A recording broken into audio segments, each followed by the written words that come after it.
जंगल था, एक दिन ये बिल्डिंग ध्वस्त हो जाएगी या फिर से जंगल हो जाएगा।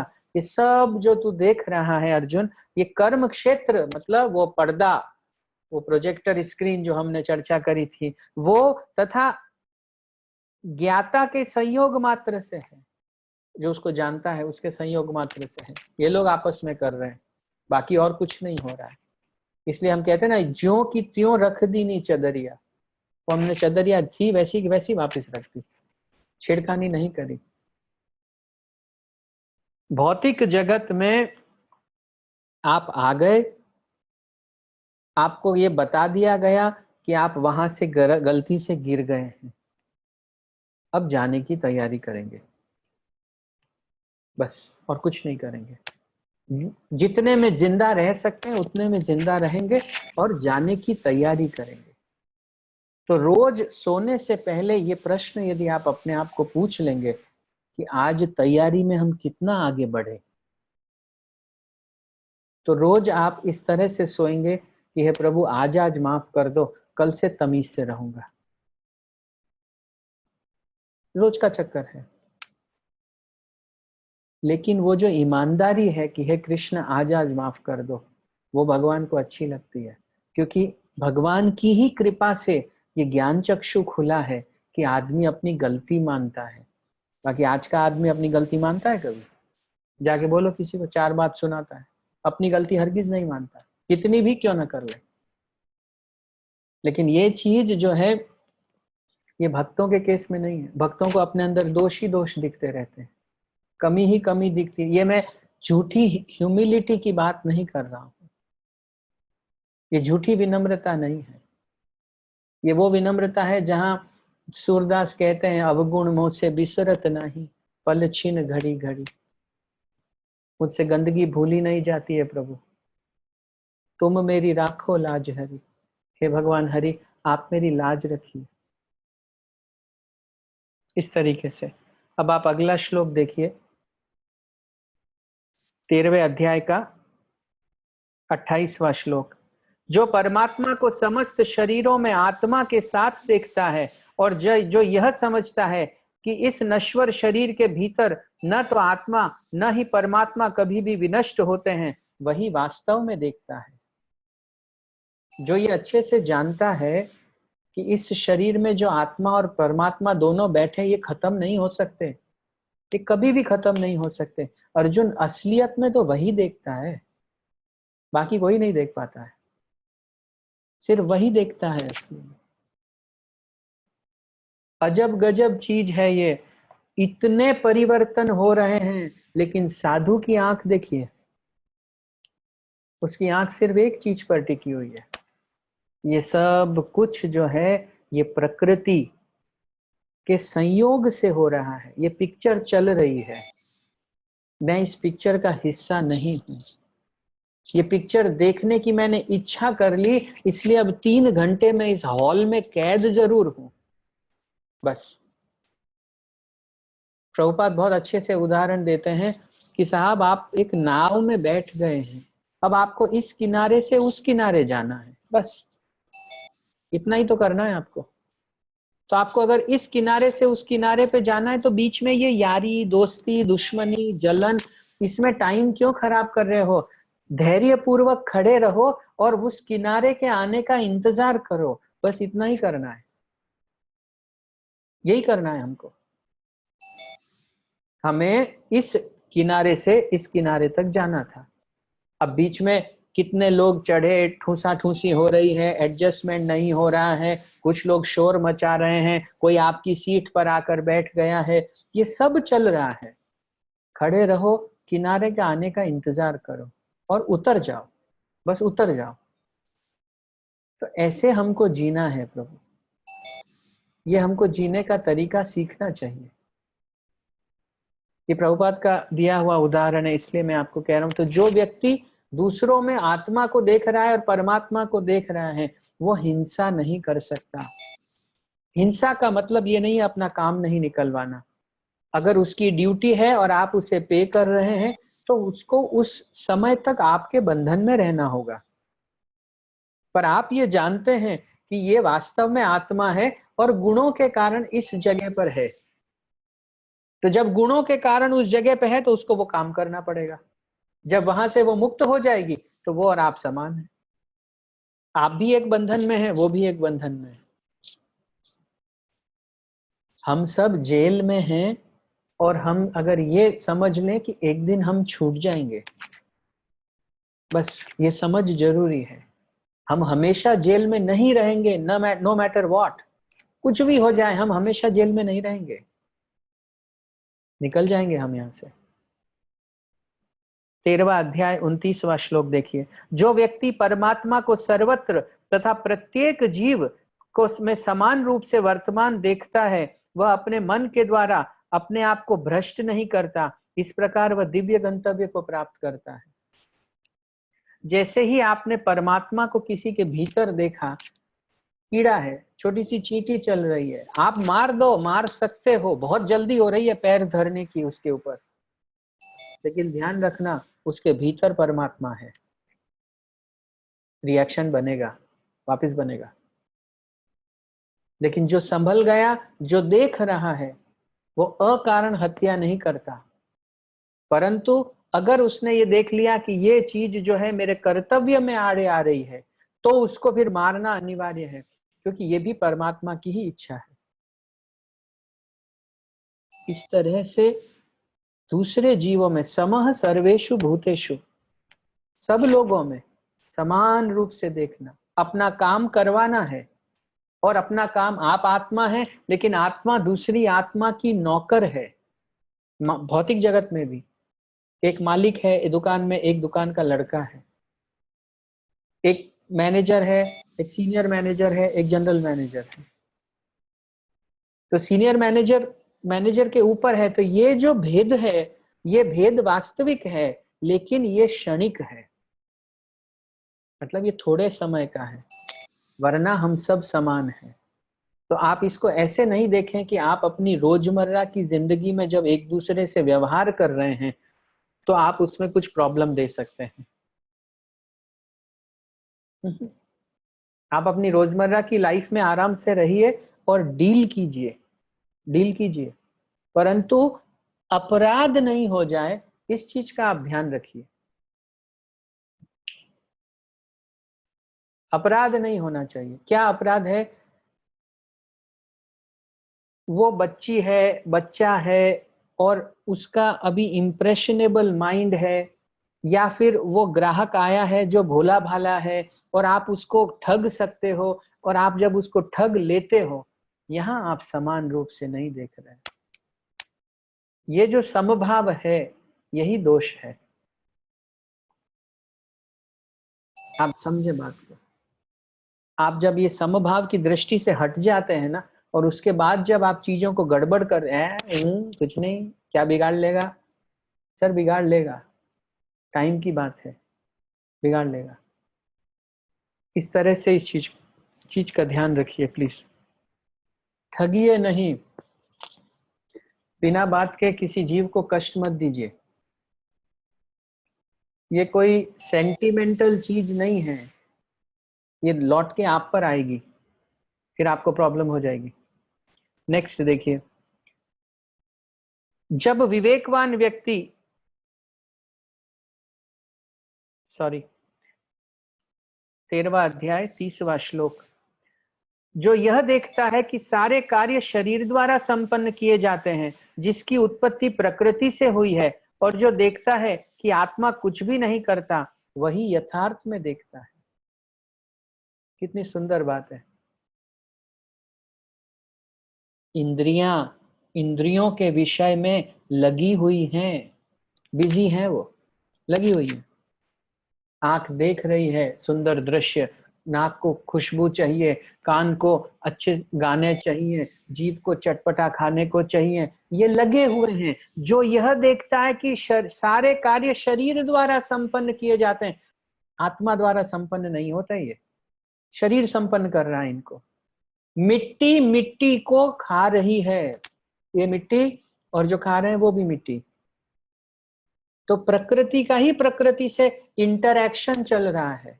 आत्मा इससे परे है, इससे वो दूर है।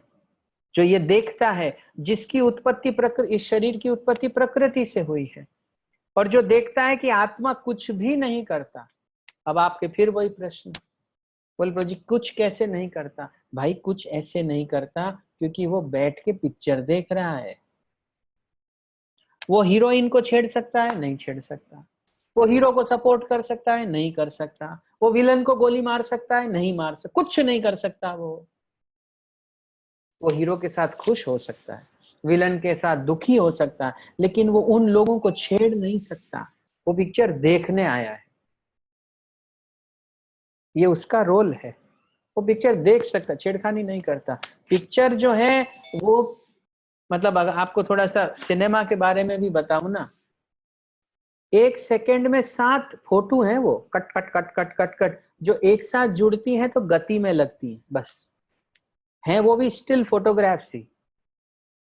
तो वो 7 इसलिए 7 सेकंड में 49 फोटो में जब ऐसे चलती है तो आपको लगता है हीरो दौड़ के आ रहा है वो भी स्थिर फोटोग्राफ्स ही अपने आप में। तो ठीक इसी तरीके से जो सिनेमा आप देख रहे हैं वो सब कुछ देखने वाले से भिन्न है। यही दिव्य ज्ञान है। तो क्या करें प्रभु जी? आप ये करो प्रभु जी कि अपने नाम को पुकारो कि मैं राकेश देवल नहीं हूं। जैसे ही मैं राकेश देवल नहीं हूं तो फिर किसकी पत्नी, कैसे बच्चे, किसके माँ बाप, क्या हेलो कुछ नहीं। मैं इस आइडेंटिटी में जी रहा हूं, इसलिए मैं अपने आप को राकेश समझता हूं। तो ये सब चीजें चालू हो जाती है मेरे ऊपर। जब मैं इसको समेट लेता हूं और मैं ये देख लेता हूं कि ये तो मैं 80-90 साल का ही हूं बस, या 60-70 का, इससे ज्यादा का मैं नहीं हूं। उसके बाद ये खत्म हो जाएंगी। भगवान बोलते हैं जो समझदार वो है अर्जुन, जो ये जानता है कि उस चीज में मन नहीं लगाना है जिसका प्रारंभ होता है और जो खत्म होती है। क्योंकि अगर उसमें मन लगाया तो दुख मिलेगा ही मिलेगा। उस चीज में मन नहीं लगाना है जिसकी शुरुआत होती है और जो खत्म होती है। तब आप आत्मा के स्तर पे जाकर बैठ जाते हो। उस स्तर पे असीम शांति है। फिर आप वापस आते हो कि अरे मैं भौतिक जगत में आया हूं, मैं तो समझ गया लेकिन बाकियों को कौन समझाएगा। तब आप फिर उनको कहने जाते हो आप ये शरीर नहीं हो आप आत्मा हो, आप ये शरीर नहीं हो आप आत्मा हो। जब उनको भी स्मरण हो चलता है तो वो भी भगवान की सेवा में नियुक्त होने लगते हैं। मैंने पहले भी बताया था, फिर से रिपीट करता हूं। प्रहलाद महाराज को नरसिंह देव जब आश्वासन देते हैं कि प्रहलाद मैं सब जीवों की सब समय समस्त इच्छाएं पूरी कर सकता हूं, तो आप ये क्यों सोचते हैं भगवान इतने लोगों को कैसे पाल लेंगे? अरे उनके घर जाने पर हम सब सदैव खुश रहेंगे, हमारी खुशी बढ़ती ही चली जाएगी और हम पागलों की तरह रहेंगे वहां पर। हम इतने ज्यादा खुश रहेंगे।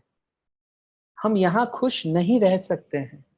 यहाँ हमारी जो खुशी है उसकी एक कीमत है। ये कर ले तो ये फल ले ले, ये कर्म भूमि है। यहाँ कर्म किए बगैर शरीर का निर्वाह भी नहीं किया जा सकता है। ऐसी स्थिति है यहाँ पर। अगला श्लोक देखिए। बार बार भगवान ब्रह्म ज्ञान पर आज बल दे रहे हैं और आपको कह रहे हैं कि अपने आप को शरीर मत मानिए। जब विवेकवान व्यक्ति विभिन्न भौतिक शरीरों के कारण विभिन्न स्वरूपों को देखना बंद कर देता है और यह देखता है कि किस प्रकार से जीव सर्वत्र फैले हुए हैं, तो वो ब्रह्म बोध को प्राप्त होता है। कुत्ता देखा, चांडाल देखा, सोना देखा, पत्थर देखा, राजा देखा, सबको देखा, लेकिन फिर ये देख लिया कि ये सब गुण जो जो इन्होंने गुण चुने थे उसके कारण इनके शरीर इन अवस्थाओं में आ गए हैं, पर ये हैं सब के सब आत्मा। जब इस तरीके से देखने लग जाता है तो ब्रह्म बोध को प्राप्त हो जाता है। फिर उसको सब कुछ सिनेमा दिखता है। ये रो रहा है, ये हंस रहा है, इसके लॉटरी लगी है, इसकी फैक्ट्री जली है, और यही हो रहा है। भारत देश में 3,000 लोग रोज 3,000 लोग रोज बुखार से मरते हैं, मर रहे हैं। मैं यहाँ कोरोना की बात ही नहीं करता, रोज मर रहे हैं। हम जहां तक बात कर रहे हैं, कहीं किसी पति ने पत्नी को खोया है, पत्नी ने पति को खोया है, माँ ने बेटे को खोया है, बेटी को, कुछ न कुछ चल ही रहा है। तो जो ये देख सकता है, यक्ष ने जब प्रश्न पूछा था युधिष्ठिर महाराज से, युधिष्ठिर संसार का सबसे बड़ा आश्चर्य क्या है? युधिष्ठिर महाराज बोले सबसे बड़ा आश्चर्य यह है यक्ष कि व्यक्ति जानता है कि उसके बगल वाला गया, उसका वो वाला गया, लेकिन जब भी किसी मृत व्यक्ति को जाते हुए देखता है, उसकी अर्थी जाते हुए देखता है, तो सोचता है मुझे ये नहीं होगा, होगा तुझे भी होगा। अब ये सोचता है मुझे ये अभी नहीं होगा, कभी भी हो सकता है। टेम्परेरी आइडेंटिटी समस्या का जड़ मूल है। ये प्रॉब्लम है टेम्परेरी आइडेंटिटी के साथ। आत्मा के धरातल पे है, न सोचती न कांक्षती, न तो इच्छा करता है न दुखी होता है। वो जो स्थिति जीव प्राप्त कर लेता है, वो प्रलय में भी विचलित नहीं होता। कीड़े मकोड़ों की तरह हजारों हजारों लोग पिसे जा रहे हैं, पर वो जानता है कि उसका इसमें कोई रोल नहीं है। जिसने जो गुण धारण किया था, उस गुण का उसके ऊपर इफेक्ट आ रहा है, इसलिए जिस शरीर में वो था, उस शरीर के साथ ये हो रहा है। कुछ भी हो जाए, ये मर ही नहीं सकती आत्मा। मरता वो है जो जन्मता है, आत्मा कभी नहीं जन्मती है, तो मरेगी कहां से? सुनने मात्र से अच्छा लग रहा है ना, सुनने मात्र से शांति लगती है। ऐसा दिव्य ये ज्ञान है, ऐसा अद्भुत ये आत्मा का स्वरूप है कि इसकी चर्चा से हल्कापन लगने लगता है, क्योंकि शरीर से दूरी आने लगती है, अपनी पहचान से दूरी आने लगती है। इसलिए इन्हीं कथाओं में मैंने शुरुआत के दिनों में आपको बताया था, रोज सुबह उठकर कम से कम 3 बार अपने आप को ये कहिए कि मैं, अपने नाम के साथ कहिए कि मैं ये नहीं हूं, मैं ये शरीर भी नहीं हूं, मैं ये मन भी नहीं हूं, मैं ये बुद्धि भी नहीं हूं, मैं ये गलत अहंकार भी नहीं हूं। मैं इन सब से परे एक दिव्य आत्मा हूं जो भगवान श्री हरि की सेवक है। बार बार 3 ही लोग हैं आपके साथ में, एक आप खुद, एक आपका गुरु और एक आपका इष्ट। बस उस सब से अंदर जो गोला है ना, जहां आत्मा है, वहां सिर्फ गुरु और कृष्ण है साथ में, और कोई नहीं है। ये अभ्यास आपको करना चाहिए। और कोई भी वहां आपके साथ नहीं है, न पिता है, न माता है, न बेटा है, न बेटी है, न सास है, न बहू, कोई नहीं है वहां पे। वहां आप 3 ही हैं, आप, आपका गुरु और आपका कृष्ण। Over, finish. उसके तुरंत बाद में वैष्णव है, शास्त्र है, ये आपका दूसरा परिवार है, क्योंकि वो भी अमर है, वो भी अमर है। अब आप उन लोगों से जुड़ने लग गए जो अमरत्व के लोग हैं, तो आप उन लोगों से कटने लग जाएंगे जो नाशवान हैं। श्री चैतन्य, नित्यानंद, श्री अद्वैत, सीता, हरि, गुरु, वैष्णव, भगवत गीता, यही हमारे अपने हैं, ये हमारी दुनिया यही है। जिनकी दुनिया जो है, ये वो खा गया, वो ले गया, उसने ये कर लिया, उसने वो कर, ओवर टू यू, करो जो ठीक लगे करो।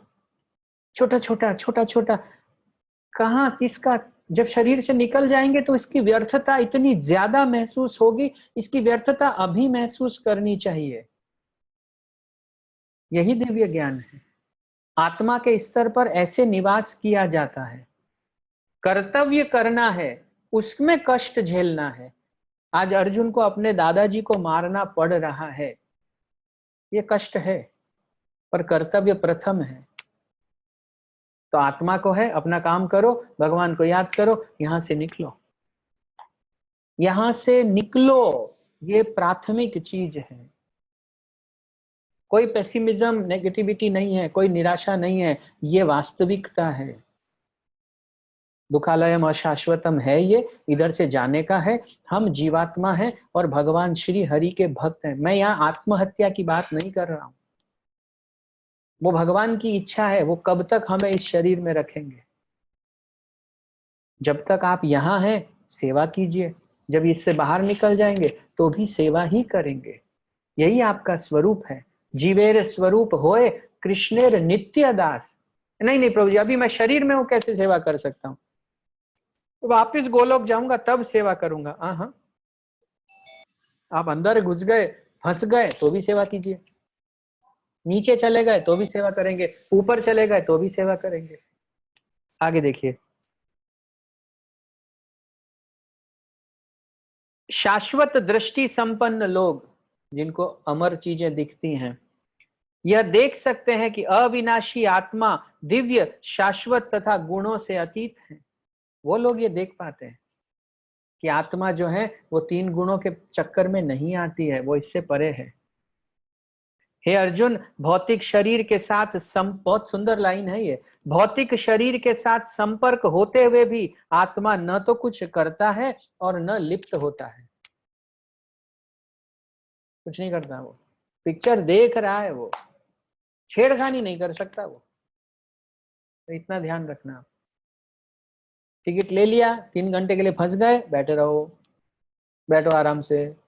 हीरो पसंद आ रहा है हीरो पसंद करो, हीरोइन पसंद आ रही है हीरोइन पसंद करो, हीरो लेके भाग जाएगा, आपको दुख होगा, आपकी किस्मत। लेकिन आप हीरो हीरोइन विलेन कुछ नहीं छेड़ सकते। प्रकृते क्रियामाणानि गुणे कर्मणि सर्वशः। जो भी कुछ हो रहा है प्रकृति के 3 गुणों के अंतर्गत हो रहा है अर्जुन। अहंकार विमूढ़ आत्मा, बेवकूफ आत्मा विमूढ़, घमंड के कारण कर्ता अहम इति मन्यते, अपने आप को कर्ता समझता है। पिक्चर देख सकते हैं, छेड़खानी नहीं कर सकते सेटअप के अंदर, हम सब नहीं कर सकते। इसीलिए प्रहलाद महाराज कहते हैं, अरे भाई सुख तेरे बोलने से आया था क्या, जो तेरे कहने से रुक जाएगा फिर से चला जाएगा। न दुख कोई बुलाता है, दुख को चला आता है बिना बुलाए और फिर चला जाएगा। आप छेड़खानी नहीं कर सकते, बात समझिए। जिस समय सुख आना है आकर रहेगा, रोक लोगे क्या? और जिस समय दुख लागना है आके लगेगा। पिक्चर देखो भाई, पिक्चर देखो आराम से।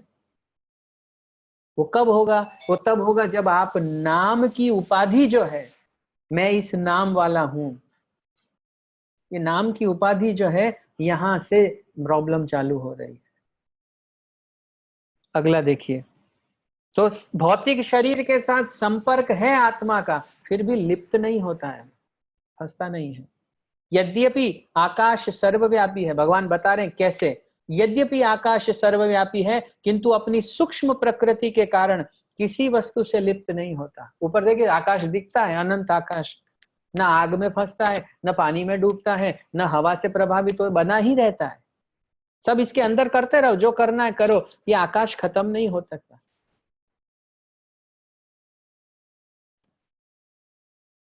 इसी तरह ब्रह्म दृष्टि में स्थित आत्मा शरीर में स्थित रहते हुए भी शरीर से लिप्त नहीं होता।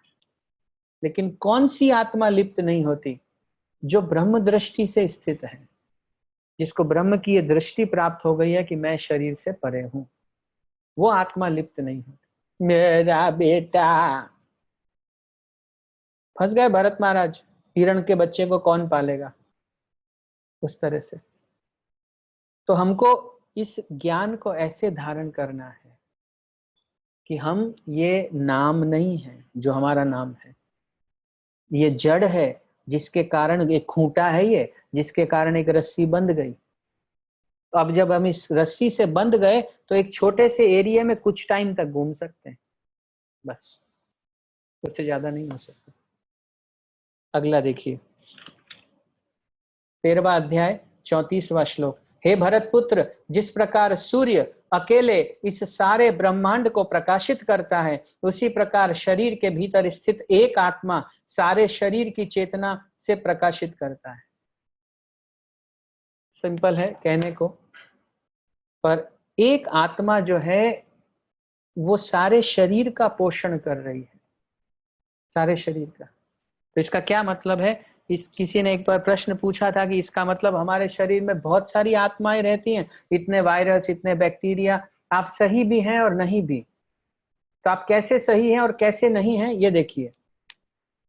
एक जो मूल आत्मा है वो सबको पोषण दे रही है, इसलिए बाकी आत्माएं उसके भीतर निवास कर रही हैं। जिस दिन ये मूल आत्मा निकल जाएंगी, ये बाकी भी टूट जाएगा, ये लोग भी चले जाएंगे। तो हैं वो, लेकिन ये सब इस एक आत्मा के भरोसे बैठे हुए हैं। आपकी ये आत्मा काम करना बंद कर देंगी तो आपके पेट के और कीड़े वीड़े जो भी हैं छोड़ देंगे, आपको भाग लेंगे यहां से। अंतिम श्लोक देखिए 13वें अध्याय का। जो लोग ज्ञान के चक्षुओं से शरीर तथा शरीर के ज्ञाता के अंतर को देखते हैं और भवबंधन से मुक्ति की विधि को भी जानते हैं, उन्हें परम लक्ष्य प्राप्त होता है। अगर हमने ये भेद देख लिया और भेद सीख लिया कि शरीर ये है और शरीर का ज्ञाता ये है, ये जो भेद हमने सीख लिया, तो हम परम गंतव्य को प्राप्त हो जाएंगे। तो फिर आपके डर क्या हैं? देखिए आपका डर क्या? आपका पहला डर है, प्रभु जी अगर जो 13वां अध्याय बताया है उस हिसाब से चलेंगे तो अकेले नहीं रह जाएंगे। अब आप तो कह रहे हो बस आप हो, मेरे को तो घुटन हो रही प्रभु जी ऐसा सुन के ही। हो रही है कि नहीं हो रही है घुटन? ऐसे अकेले अकेले कितने रहोगे, काय का अकेले? कृष्ण तो दिखते नहीं है, उनके साथ कैसे रहें? नारायण प्रभु की स्क्रीन शेयर हो रही है, आपसे निवेदन है कि कोई कंट्रोल करे प्लीज। गणपति भगवान की जय हो। कोई बात नहीं।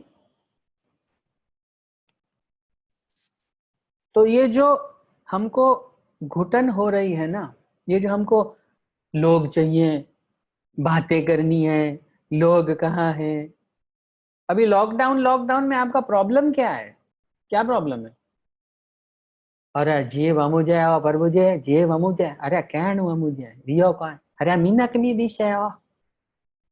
लोग नहीं दिखते हैं, पहले लोग दिखते थे, अरे मुझे अकेला रहना है। अब लोग नहीं दिखते, अरे लोग कहाँ, लोग तो बाबले तुझे चाहिए क्या? देखो मालूम भी है तुझे क्या चाहिए। ज्यादा भीड़ हो जाए तो घुटन होने लग जाती है, भीड़ खत्म हो जाए तो परेशान हो जाता है।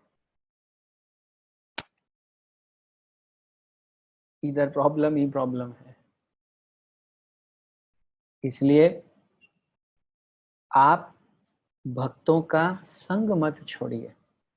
आज परम पूजनीय भक्ति पुरुषोत्तम महाराज दोपहर की कक्षा में बता रहे थे, बोले भक्तों का संग करने से बहुत आसान हो जाती है भक्ति, बहुत आसान हो जाती है। अभी मैं आपको ओपनली बोल रहा हूं, ये तो 92 पे आकर हम रुक गए। अगर 3 दिन घोषणा करें और ये जूम को हम 1000 लोगों का, ये हमारी 100 की लिमिट है, तो इसका यहाँ पे आके 1000 लोग कक्षा सुनेंगे। सुनेंगे क्यों सुनेंगे? क्योंकि भक्तों का संग प्राप्त हो रहा है और उसमें मजा आ रहा है, आनंद आ रहा है, इसलिए सुनेंगे। तो इस तरह से हे कृष्ण, क्षेत्र क्या है, क्षेत्रज्ञ क्या है, ज्ञान क्या है, ज्ञेय क्या है, प्रकृति क्या है तथा पुरुष क्या है, इन 6 चीजों के बारे में अर्जुन ने इन 13वें अध्याय में पूछा था। भगवान ने ये विस्तार से उसको बता दिया। लेकिन इस पूरे अध्याय का मूल यह है कि आप और मैं ये शरीर नहीं है। अब जो अध्याय शुरू होने वाला है कल से 14वां, ये आप सबको एक अलग तरह की रुचि देगा। कारण भी बता देता हूं। ये इसलिए रुचि देगा क्योंकि भक्ति श्रेष्ठ है, भक्ति आनंद देती है, लेकिन वो भक्ति सुलभ कैसे बनती है, आराम से कर सकें ऐसी कैसे बनती है, उसकी टेक्निक 14, 15, 16, 17 और 18 इन 5 अध्यायों में दी गई है। ये गुण क्या है, ये गुण कहाँ कहाँ काम करते हैं। तो जब आपको ऐसा नहीं है कि भौतिक जगत सारा बेकार है, भगवान के गुण हैं, गुणों को समझना पड़ेगा, तब गुणातीत होंगे ना। तो सतो कब है, तमो कब है, रजो कब है, किस किस में है? खाना खाने में सतो रजो तमो है, कपड़े पहनने में सतो रजो तमो है, दान देने में सतो रजो तमो है, तपस्या करने में भी सतो रजो तमो है, हर चीज में सतो तमो रजो तीनों है। कब कौन सा किस चेतना में प्रदर्शित होता है और उसका क्या प्रभाव पड़ता है, ये चीजें बताई जाएंगी। तो अब आपको सूत्र मिलेंगे जिससे भक्ति चमकेगी, छोटे छोटे प्रैक्टिकल सॉल्यूशंस जो भक्ति में आपको आगे बढ़ाएंगे। अभी तक आपको क्या था, जोश आया, कृष्ण ये है, कृष्ण ये है, कृष्ण ये है, ठीक है भाई, गोल सेट है, भगवान की प्रेमा भक्ति पाना है, ठीक है। तुम आत्मा हो, तुम शरीर नहीं हो, तुम आत्मा हो, तुम, ओके बॉस, समझ लिया। अब तुम कैसे आत्मा हो, कैसे तुम शरीर नहीं हो, ये कैसे इसको तुम विज्ञान में डालोगे, रियलाइजेशन में लाओगे, ये पता लग जाएगा। रियलाइजेशन जरूरी है, और जब ये पता लग जाएगा तो प्रेमा भक्ति लास्ट में भगवान क्यों कहेंगे वो भी पता लग जाएगा। अब एक अत्यधिक महत्वपूर्ण बात, आप, माता जी का एक प्रश्न है मेरे ख्याल से, एक सेकेंड, श्यामा वल्लभा माता जी, से 3 गुण ही काम करते हैं, तो इस पर कुछ और प्रकाश डालिए प्रभु जी। I think I gave enough emphasis. I have to also respond to your previous question of, Krishna and his body being separate. Mataji, I'll respond to you on my private chat, for sure. Okay. आप सब ने जो video आज हमने launch किया corona के लिए, तो कैसा लगा, गर्दन हिला के बताइए। ओके ओके, सबको मिला, सबको मिला, ऑल राइट। सेजल माता जी धन्यवाद प्रणाम, निर्गुणा माता जी प्रणाम, ओके। तंवर प्रभु जी हरे कृष्णा माता जी, जय जय। शिल्पी माता जी धन्यवाद धन्यवाद, ओके। बाकी सब भारत देश, भावना माता जी धन्यवाद प्रणाम धन्यवाद प्रणाम। तो आप सब, मेरे को 2-3 चीजें कहनी है, कृपया इसका ध्यान पूर्वक श्रवण कीजिए। आज मैंने ये जो किया दोपहर में ये लॉन्च, मैं बताता हूं कि मेरी चेतना क्या है। आज हरिनाम प्रभु, ध्यान से सुनिएगा, आज हरिनाम प्रभु YouTube की रथ यात्रा पे निकले हैं। कहां पे निकले हैं? YouTube की रथ यात्रा पे। अभी वो इस बार एक सिटी कवर करके नहीं लौटेंगे मंदिर में, अब वो पूरे संसार में जाना चाहेंगे। ये मर्सी मेरी किसी भी तरह से नहीं है, ये श्रील प्रभुपाद की है, गुरु महाराज की है, मैं सिर्फ इसे आगे भेज रहा हूं। इसलिए मैं आपको स्पष्ट रूप से हाथ जोड़ के निवेदन करता हूं कि टोकनिज्म मत कीजिए। टोकनिज्म समझते हैं, प्रभु जी आपने भेजा, मैंने सबको फॉरवर्ड कर दिया, ये अंगूठा हिला दिया प्रभु जी मैंने, मेरा काम पूरा नहीं हुआ है, काम शुरू हुआ है, शुरू हुआ है। आप जानते हैं इतने यूट्यूब, उसके व्हाट्सएप के ग्रुप्स हैं हमारे, सैकड़ों वीडियो आते हैं, आप कितने देखते हैं?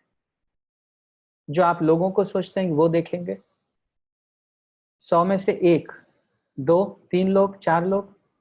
लेकिन जब हम किसी को पर्सनल मैसेज भेजते हैं तब वो आदमी दे, ओ फलान सिंह जी से आया यार, देखना पड़ेगा क्या है उसमें। अगर आप लिखते हैं मिस्टर सो एंड सो, संसार को इस समय अपने अपने भगवानों के नामों की शरण लेने की जरूरत है, प्लीज। अरे आप सोचिए ना, आपके मैसेज भेजने पर एक आदमी हाथ धोते हुए 2 बार हरे कृष्ण बोल गया, उसका आध्यात्मिक जीवन प्रारंभ हो गया भाई। वो मरेगा, देह बदलना तकलीफ है, एक देह में रह के 100 तकलीफें देखना छोटी तकलीफ है, देह दर देह बदलना तकलीफ है। इसलिए बड़ी कृपा के बारे में सोचिए, उसकी 84 कैसे कटेगी? जब वो हरिनाम की शरण लेगा। नहीं तो नहीं कटेगी। पिंजरा नहीं चमकाएंगे हम पिंजरे के अंदर के तोते को खाना देंगे ताकि तोता हेल्दी रहेगा। This is how you should think. इसलिए आपने फॉरवर्ड किया, आपका धन्यवाद। परंतु इससे ये नहीं जाएगा।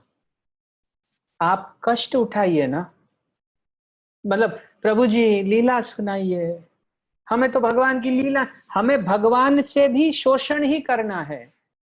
अच्छा अच्छा जो भगवान का है वो सुनाओ, 13वां अध्याय चालू हुआ, भीड़ गायब तक। अरे यार बहुत डरा है यार, कुछ समझ में आ, सब हवाई जहाज उड़ रहे हैं यार ऊपर से यार, बस हो गया प्यार। हम अपने कॉलेज लाइफ में बहुत बार सुनते थे, I love you but I can't marry you. ये हमारा ऐसा प्रेम है कृष्ण के प्रति, ऐसा थोड़ी काम होता है। प्रभुपाद कहते हैं यदि तुम प्रेम करते हो तो तुम कहना मानोगे, ये प्रेम का लक्षण है। श्रील प्रभुपाद ने एक बार अपने एक अंग्रेज शिष्य की शादी कराई, साल 1.5 साल बाद उसी मंदिर में पहुंचे तो वो माता जी एक बच्चे को लिए हुए थी और कठिनाई से प्रणाम कर रही थी। प्रभुपाद जोर से हंसे और बोले, ओहो बर्डन ऑफ लव, प्रेम का बोझ। प्रेम का बोझ लगता है भाई, हमको सिर्फ नोचना आता है, चाहे वो आध्यात्मिक सुख भी क्यों ना हो। शोषण करना चाहते, हमसे करने को ना कहिए, छोटे छोटे में आराम आराम से हो जाए ना बड़ी। इसीलिए मैं कल भी थोड़ा सा अपसेट था कि ये कक्षा सुन रहे हैं, शाम को आके दिन भर जो गंदगी करना कर रहे हैं, तो आप इस कक्षा से वंचित रह जाएंगे। मैं स्पष्ट बता रहा हूं, यहाँ सामान नहीं बिक रहा है प्रभु, यहाँ वही पुण्यवान भक्त आएंगे। साफ कृष्ण ने कहा है, हजारों में से एक मेरी ओर आकर्षित होता है। आप जिस दिन आपके पड़ोस में आके कोई आदमी बैठ के कथा सुन के गया, इसका मतलब उसके पुण्य पके हैं, तब कथा सुन रहा है, नहीं तो नहीं सुन सकता है। एंटरटेनमेंट सुन सकता है, कथा नहीं सुन सकता वो। इसलिए पहला स्टेप था मास फॉरवर्डिंग, आपने सबको भेज दिया। दूसरा स्टेप है आप एक एक व्यक्ति को व्यक्तिगत संदेश के साथ भेजिए कि मैंने इसको देखा है, मुझे पता है कि इसकी जरूरत है समाज में, इसलिए मैं आपको भेज के कह रहा हूं इसे आगे भेजिए। और इसकी तीसरी स्टेप है, आप हर व्यक्ति 25-50 लोगों को जानता है जिसको आप फोन कर सकते, ओए सुन वो मैंने भेजा है ना, मैं तेरे को साफ बोल रहा हूँ, उसको तू आगे भेजियो। इससे आप क्या कर रहे हैं, इससे आप ये कर रहे हैं कि पिछले 31 दिनों में ये जो रोज आपको मजा थोड़ा ज्यादा बढ़ रहा है ना, ये थोड़ा ज्यादा रोज रोज जो बढ़ रहा है ना, आप उसको इसमें शामिल कर रहे हैं। अरे कोई मुसलमान है, अल्लाह के नाम है 99, ले लेगा एक आधा। कोई क्रिश्चियन है, ले लेगा। भाई उसको कौन सी तकलीफ घट जाएगी वो भी नहीं जानता है। हमारे जीवन में आत्मा का इस शरीर में आने के बाद ध्येय है सबको कृष्ण की याद दिलाना है कि कृष्ण परम भगवान है, यही हमारा ध्येय है। हमारा जॉब क्या है, और कोई जॉब थोड़ी ना है। और मैं ये अवसर लेना चाहता हूँ, यहाँ वीडियो स्क्रीन पर आपको राहुल सचवानी प्रभु दिख रहे होंगे, उनकी मम्मी के साथ बैठे हुए। इस वीडियो को उन्होंने बनाया है, तो आप सब इनको जी भर के आशीर्वाद दीजिए कि भगवान इनको भक्ति देवें और बहुत तीव्रता से ये ठाकुर जी के चरणों में प्रीत प्राप्त करें। ये 3-4 रातों से लगातार जग रहे हैं और इन्होंने ही ये सारा ऊपर से पिक्चरें लगाना और ये सब काम किया। मैं भी आपके लिए प्रार्थना करता हूँ राहुल प्रभु की भगवान आपको बहुत आध्यात्मिक उन्नति दे। आपसे ये अंतिम बात है इस विषय पे, फिर प्रश्न उत्तर या लीला आप जो चाहेंगे हम कर सकते हैं। अंतिम बात यह है, मास फॉरवर्डिंग कर दी है आपने तो लोगों को इंडिविजुअल पर्सनल मैसेजेस भेजिए और इसका बोझ रखिए कि मैंने मेरी सेवा अभी तक पूरी नहीं करी है, नहीं करी है, मैंने सिर्फ लिया है, मैंने दिया नहीं है। इसको ही कृपण कहते हैं। कृपण कर्म फल हेतव, जो अपने कर्मों के फल को भोगना चाहते हैं वही कंजूस कहलाते हैं। आपने ले लिया, आप मुझे मजा आया, अरे मजा आया तो मजा बांटो आगे। मैं आपको अगर कोई दूसरा वीडियो रिलीज करना हो ना, मैं नहीं बोलूंगा, भेज के छोड़ दूंगा, मैं करता भी नहीं। पर मैं गुरु महाराज की एंजाइटी देख चुका हूं, उनके चेहरे पे मैं साफ देखता हूं कि लोग अब भी नहीं जप रहे हैं तो कब जपेंगे, कब जपेंगे। इतनी तकलीफ में भी अगर हम उनको कृष्ण को याद नहीं करवा पा रहे हैं तो हम क्या प्रचार कर रहे हैं। मैं सिर्फ उस एंजाइटी को कम करने की कोशिश कर रहा हूं, और मैं इसलिए आप सबसे सहायता मांगता हूं कि प्लीज 6 घंटे 8 घंटे अगले 2 दिन में अगर आप दे देते हैं तो दो चीजें होंगी।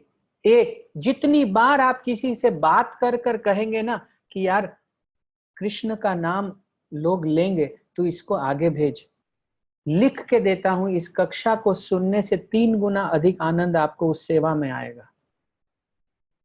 ये मेरा अनुभव है, 100% आएगा, क्योंकि सेवा भगवान को तुरंत कैप्चर कर लेती है। कैसे कर लेती है कि आप जब प्रभुपाद जा रहे थे वृंदावन टेम्पल में ऊपर, और पीछे वो शिष्य जय प्रभुपाद कर रहा था, प्रभुपाद ने पलट के देखा, उनका वेरी गुड, अब जाओ कुछ सेवा करो। तो हमको सेवा करनी है।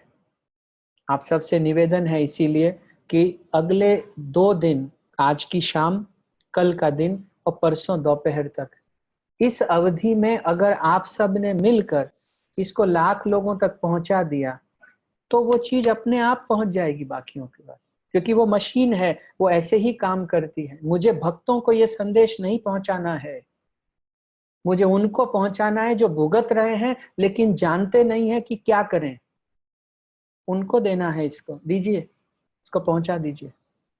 और अंतिम बात, आप सब इतने प्रश्न पूछते हैं, मुझे मोबाइल पे प्राइवेट मैसेजेस भेजते हैं, आप थोड़ा कमेंट लिख देंगे कि ये वीडियो ठीक था, थोड़ा उसका अंगूठे पे क्लिक कर। कारण क्या है? क्योंकि मशीन यही समझती है। यूट्यूब ये नहीं देखता कि भक्तों को इन चीजों का कुछ नहीं, यूट्यूब ये देखता है ओ ये वाले वीडियो पे बहुत लाइक आ रहे हैं, बहुत कमेंट आ रहे हैं, मतलब बहुत कुछ हो रहा है, चलो इसको बाकी जो लोग यूट्यूब देख रहे हैं उनके ऊपर भी फेंकते हैं, क्योंकि अगर ये इतना फेमस हो रहा है तो ये भी देखेंगे। ये मशीन ऐसे ही काम करती है। हमें अगर इसको विश्वव्यापी बनाना है तो हमें एक साथ मिलकर करना पड़ेगा। Kindly help me help Guru Maharaj, Prabhupada and Krishna. ठीक है, अब आपके क्वेश्चन आंसर्स लेने हैं या लीला लेनी है, कृपा करके लिख के बता दीजिए।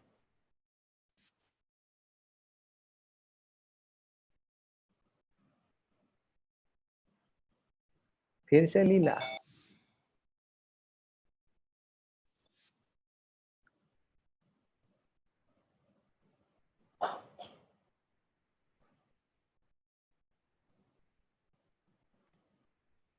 जीतू प्रभु लीला, महाप्रभु की लीला, सॉरी पर लीला।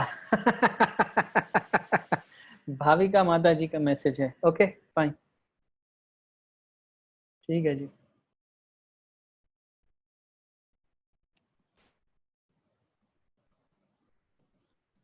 जय जय श्री चैतन्य, जय नित्यानंद, जय द्वैत चंद्र, जय गौर भक्त वृंद।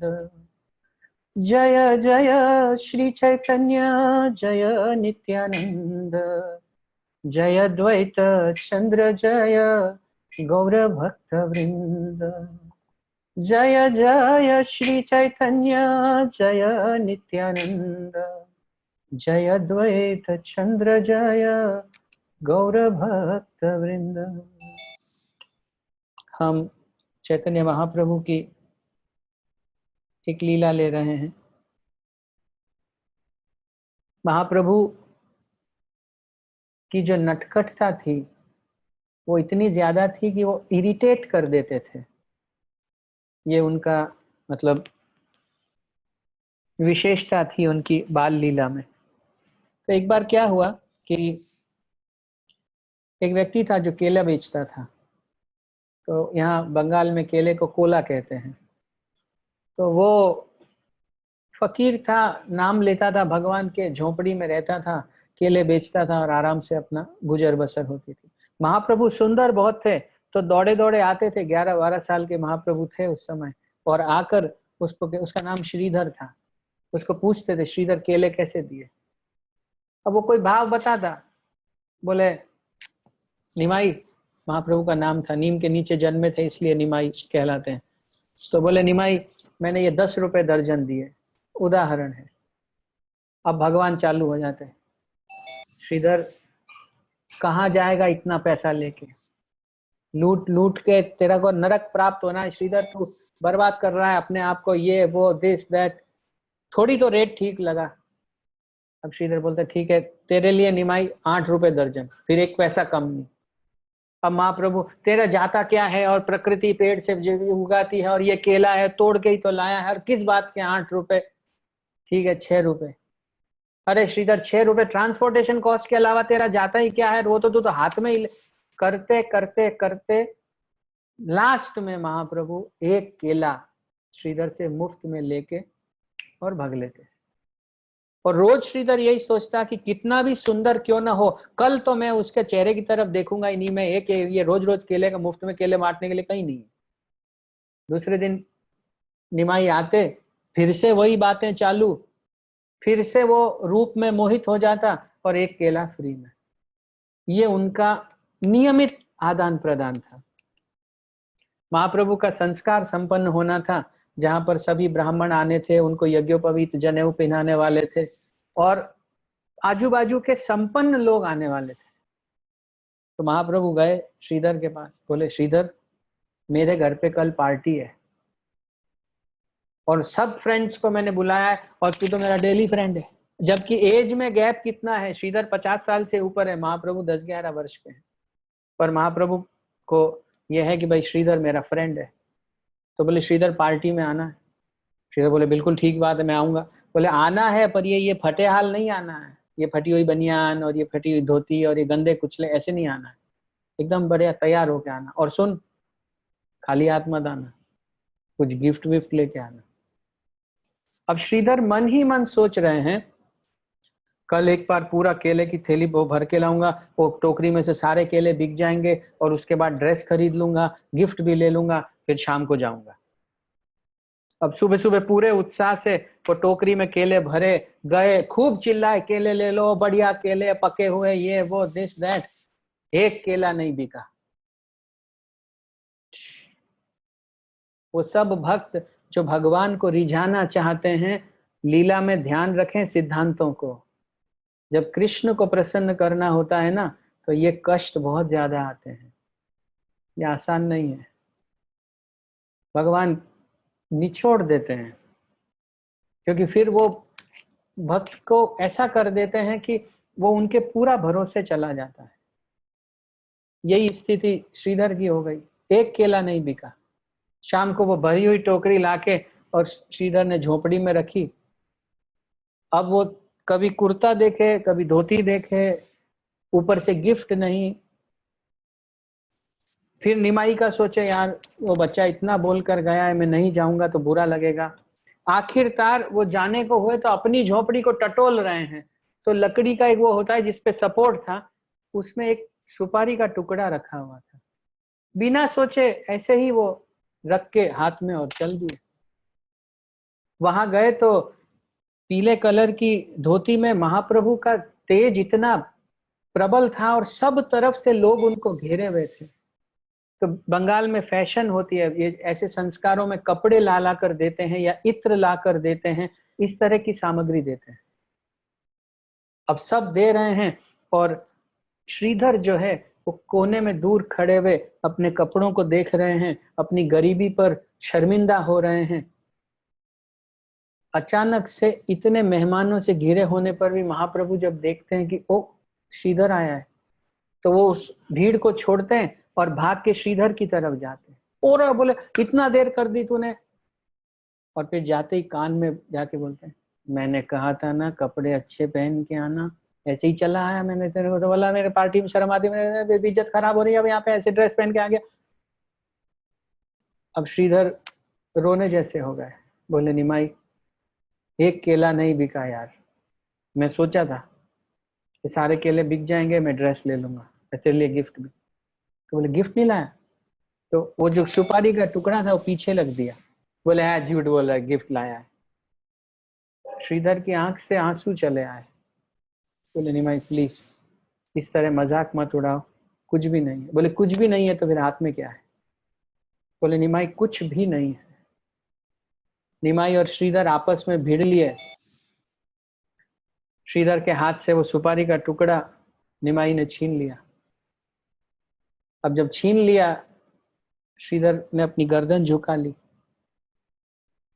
तो निमाई ने उस टुकड़े को आधा काटा अपने मुंह से और फिर उसको स्वाद से चूसते हुए श्रीधर को बोले, श्रीधर गजब सुपारी है, आधी तेरी आधी मेरी।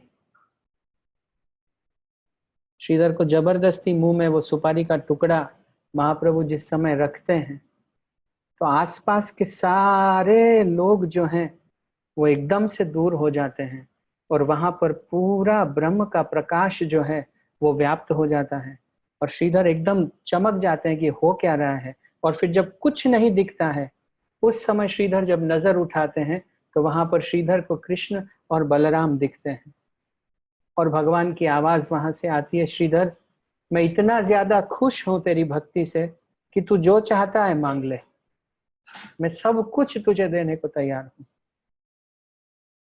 श्रीधर इतने ज्यादा रो रहे होते हैं कि उनको कुछ दिख भी नहीं रहा होता है और वो कहते हैं, निमाई मैं मांगना चाहता हूं, मैं निश्चित रूप से तुमसे मांगना चाहता हूं। मैं यही मांगता हूं कि जब जब तुम चैतन्य बनो तब तब मैं श्रीधर बनूं।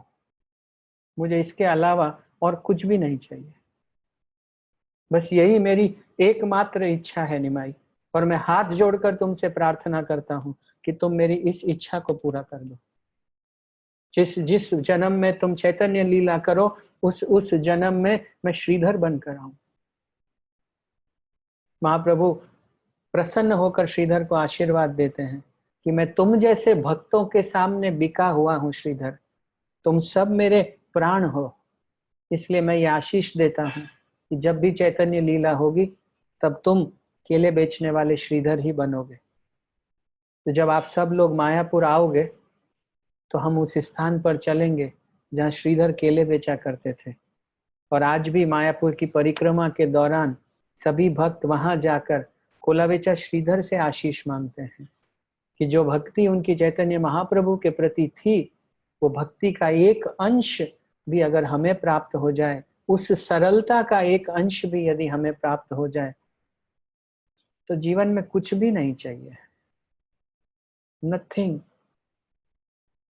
हमें और डिवोटी को क्या चाहिए? डिवोटी को ठाकुर जी चाहिए बस, किसी भी कीमत पे, जेन केन प्रकार, कैसे भी करके।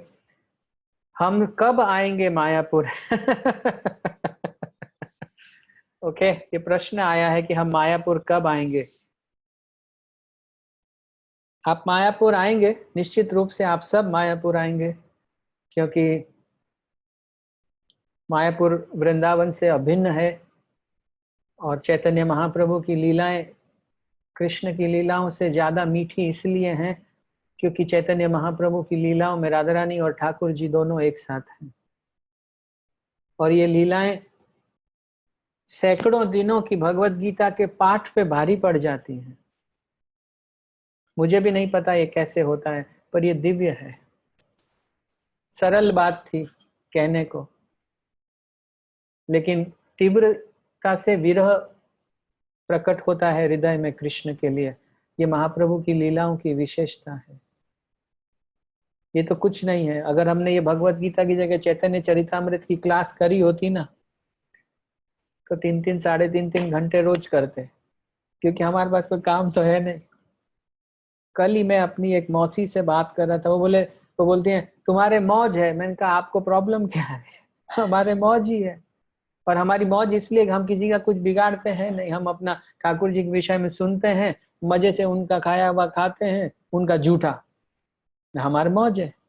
अब वो ज्ञानी है, वो दुखी है तो दुखी, उसका प्रॉब्लम, मैं क्या करूं भाई? जब आप प्रधानमंत्री के घर में नौकरी करोगे तो जो प्रधानमंत्री खाएगा वो आप भी खाओगे, सिंपल। कृष्ण भक्त बड़ा चतुर वो बहुत चतुर होता है। हम वो लोग हैं जो अंगूठा कटा के शहीद कहला सकते हैं। प्रभुपाद कहते हैं इतनी सी सेवा करते हैं, इतनी सी, और ये पूरी, ये भी दे दो, वो भी दे दो, ये भी दे दो, वो भी दे, सब मांग लेते हैं, लेकिन हम वो कुछ नहीं मांगते जिससे, अब मैं बता रहा हूँ, आप जैसे जैसे कक्षाएं सुनेंगे आपको ये प्रेयर चलेगी नहीं, इस बार रेवेन्यू कम से कम 20 करोड़ चाहिए, दिमाग में। अरे बोले छोड़ो यार, काय का करोड़ में काय का, कुछ नहीं, आप देख लेना, बस भूखे नहीं रहने चाहिए। हाँ, लेकिन इस बार धाम यात्रा और लंबी होनी चाहिए, इस बार हम और ज्यादा धाम में घूम कर आएंगे और आनंद उठाएं। हमारी दुनिया ही यही है और हमसे ज्यादा कोई सुखी है भी नहीं, मैं ये भी बता दूं आप। सबके बैंड बजे हुए हैं क्यों? क्योंकि उन्होंने अपने ऊपर ले रखा है, तो कंधे तो दुखेंगे ही। अपन ने तो बोझ उतार के, लो पकड़ो प्रभु, छोड़ो, हमें आपके सिवा कुछ चाहिए नहीं, और आपके अलावा जगत में वैसे भी कुछ काम का है नहीं। तो ऐसे भगवान की जय हो, जो इतने कठिन संसार में भी, अब भी, अभी भी, तो कोरोना का आप में से कितने लोगों को दुख है? थोड़ा सच्चे सच्चे मन बताना। एक को नहीं है, मैं सब जानता हूँ, मजे हो रखे हैं। और बाकियों को देखिए, गर्म पानी पिए जा रहे हैं। न्यूज देखे यार, बराबर, कहीं ऐसा नहीं हो कोरोना मेरे घर आ जाए। अबे क्यों परेशान हो रहा है? शरण ले, कथा श्रवण कर, भगवान के नामों को जप, भगवान की आरती कर, पूजा कर। समझदारी से माया नहीं जीती जा सकती। मम माया दुरत्यया, ये मैं आपको शुरू की पद्धतियां भी जो बताया ना, दूसरा तीसरा चौथा, उसमें भले आपको विद्वत्ता दिखी हो, उसमें सुख नहीं है। सो मेरा बेटा कह रहा है कि टाइम हो चुका है, इसलिए कृपा करके अब परमिशन दीजिए। एंड आप सब भक्तों को देखकर मुझे भी बहुत प्रसन्नता है। सो आप सबकी जय हो। मैं हरिनाम की ये जो YouTube रथ यात्रा प्रारंभ हुई है, इसमें आप सबका सहयोग चाहता हूँ। कृपा करके लोगों को भगवान के नाम लेने की प्रेरणा दीजिए। जय हो। जगत गुरु शिला प्रभुपाद की जय। ग्रंथराज श्रीमद् भगवद गीता की जय। All glories. धन्यवाद, प्रणाम।